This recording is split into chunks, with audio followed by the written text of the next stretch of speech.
कंसेन प्रहिता घोरा पूतना बाल घातनी शिशुन संचार निघ्नंती पुरग्राम व्रजादशु।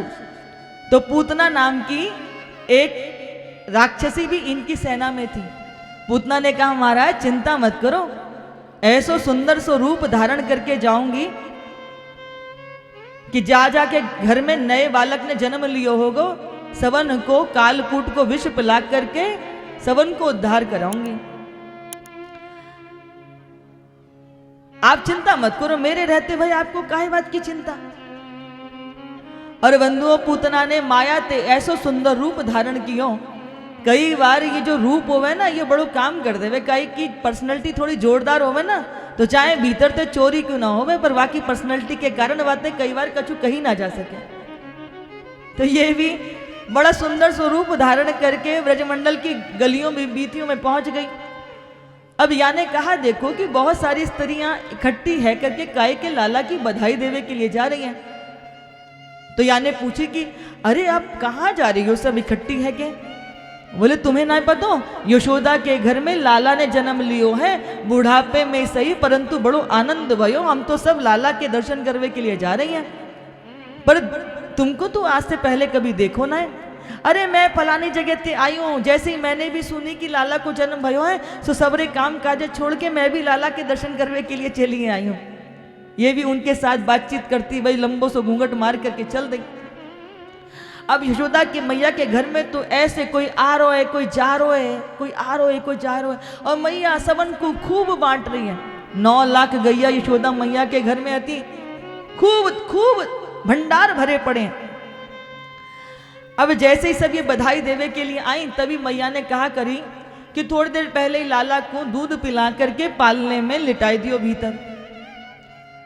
सब आके बधाइयां देवे लगी। तो या पूतना ने भी जाकर के यशोदा मैया को बधाई दियो, यशोदे बधाई हो, जैसे सुनी तेरे घर में लाला जन्म लियो है सोई अपने काम काज छोड़ करके सबसे पहले तेरे लाला को बधाई देवे के लिए चली आई है। तो यशोदा मैया भी देख के हक्की बक्की रही, ऐसी सुंदर, कभी कभी काय को रूप ऐसा सुंदर होए करे कि आंखें टिक जावे वहां पे, है ना। तो यशोदा मैया की भी आंखें टिक गई और वहां को स्फारित नेत्रन ते देखने लग रही है मैया। और मैया के विचार का आ रहे हैं कि हे विधाता, या तो मेरे लाला ने पहले जन्म ले लियो हो तो, या ने बाद में जन्म लियो हो तो। अगर या ने बाद में जन्म लियो हो तो मैं अपने लाला को ब्याह यही के साथ कर देती। कैसी सुंदर है देखो तो सही। मैया भी वहां के रूप के चक्कर में पड़ गई। अब बोली बहन तनिक लाला को दर्शन करा दे अपने, क्योंकि मैं बहुत दूर से आई हूं और अभी मोको बहुत दूर जानो है। अब मैया को लगी अभी तो लाला को दूध पिला करके मैंने भीतर लिटायो, पर ये इतनी दूर से देखो मेरे लाला को बधाई देवे के लिए, आशीर्वाद देवे के लिए ताई आई है। अब ऐसे में या को लुटा दूंगी तो अच्छो ना लगेगा। तो मैया ने औरन को तो बैठा दो कि तुम गाओ थोड़ी देर बजाओ, मैं तब तक ये दर्शन कर लेगी। मैया लाला के दर्शन करावे के लिए वाकू भीतर लेके जाने लगी। तैसे ही काई ने आवाज दे दी तो मैया बोली जाओ तुम दर्शन कर लो, इतने में मैं आ रही हूं अभी। अब पूतना को तो मौका मिल गो।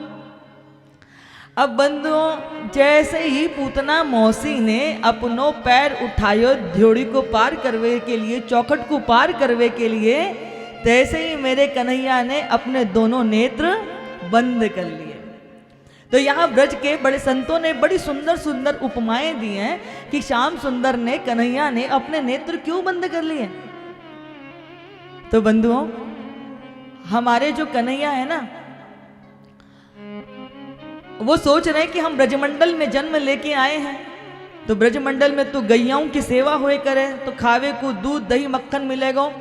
पर अभी दूध दही मक्खन को तो कोई दूर दूर तक बात भी ना भई है।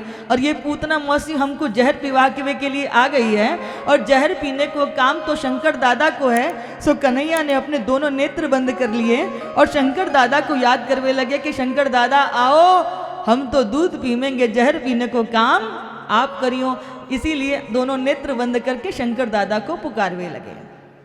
एक संत कहते हैं नहीं नहीं नहीं नहीं, प्रभु ने अपने दोनों नेत्र इसलिए बंद कर लिए हैं कि जब भी कोई मंगल कार्य प्रारंभ करते हैं या आप कोई भी काम की शुरुआत करते हैं तो आप थोड़ा मंगलाचरण करते हैं ना, पूजन करते हैं ना। तो भगवान को लगा आज से राक्षसों का उद्धार करने का कार्य प्रारंभ होगा, इसलिए 2 पल नेत्र बंद करके एक बार हम भी मंगलाचरण कर लें। कोई कहते नहीं नहीं इसलिए बंद कर ले क्योंकि प्रभु का एक नेत्र सूर्य है, दूसरा चंद्रमा है। तो ये दोनों सूर्य चंद्रमा कहते हैं कि सारी दुनिया हमारे प्रभु के एक झलक के लिए अधीर और व्याकुल रहती है, और ये दुष्टा राक्षसी हमारे प्रभु को जहर पिला के मारने के लिए आई है। ऐसी राक्षसी का हम मुख भी देखना नहीं चाहते। एक संत कहते कि नहीं, प्रभु ने नेत्र इसलिए बंद कर लिए क्योंकि दृष्टि वहीं डालो जहां दृष्टि डालने की पात्रता हो। अगर आप कहीं भी दृष्टि डालोगे तो क्या होगा, वो दूषण नेत्रों के द्वार से आपके भीतर आएंगे, आपके मन में विकार आएगा, विकार जब हृदय में आएगा तो आपके विचार दूषित होंगे, विचार दूषित होंगे तो कर्म दूषित होगा। इसलिए दृष्टि वहीं डालो जहां डालने की पात्रता हो। एक और मौसी आई थी, कहां पे, राम अवतार में। कौन, बोले सूर्पणखा, वो आई थी ना पंचवटी में। तो लक्ष्मण जी को उन्होंने विनय निवेदन किया था कि जो है मुझसे विवाह कर लो, राम जी से कहा था विवाह कर लो। तो राम जी जब उत्तर देते हैं सूर्पणखा को, तो सूर्पणखा के ऊपर दृष्टि नहीं डालते, लखन लाल की ओर, सीता मैया की ओर दृष्टि डाल करके उनको उत्तर देते हैं। यानी कि दृष्टि वहीं डालो जहां दृष्टि डालने की पात्रता हो। हम सभी की 80% ऊर्जा नेत्रों के द्वारा व्यय होती है, इसलिए हमारी दृष्टि कहाँ होनी चाहिए, बोले सुंदरता पर, भद्रम, जो सुंदर है, जो कल्याणकारी है, वहां दृष्टि डालनी चाहिए। और एक संत तो कहते हैं नहीं नहीं, मेरे ठाकुर ने तो अपने दोनों नेत्र इसलिए बंद कर लिए।